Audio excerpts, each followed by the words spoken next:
Eastman projette de construire puis d'exploiter une usine de recyclage moléculaire des plastiques sur la zone industrielle de Port-Jérôme, en Normandie.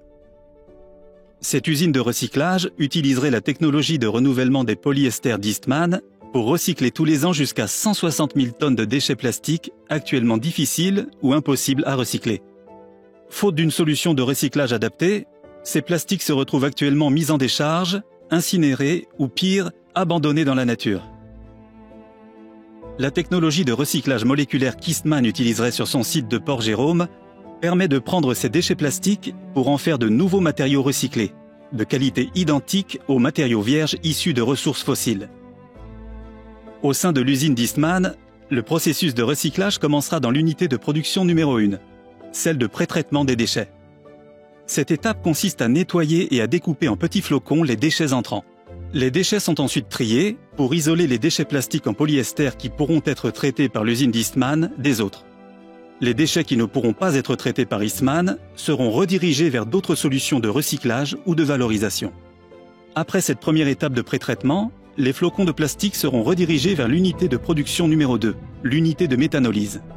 Ils seront décomposés en leurs éléments constitutifs fondamentaux, les monomères, suite à une réaction chimique avec le méthanol. C'est ce qu'on appelle le processus de méthanolyse ou recyclage moléculaire. Outre l'apport en méthanol, cette réaction chimique nécessite également un apport en eau et en énergie.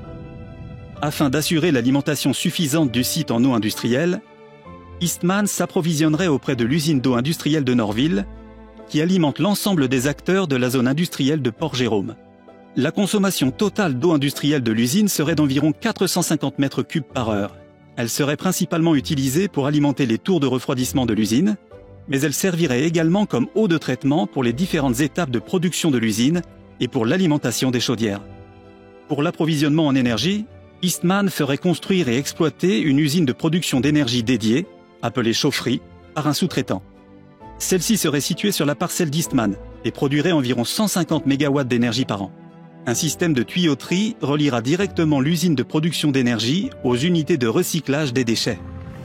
Après la réaction de méthanolyse, les monomères obtenus sont fortement purifiés en éliminant les colorants, les contaminants et autres impuretés présents dans le plastique pour obtenir des monomères de qualité vierge. La troisième et dernière étape est celle de la repolymérisation.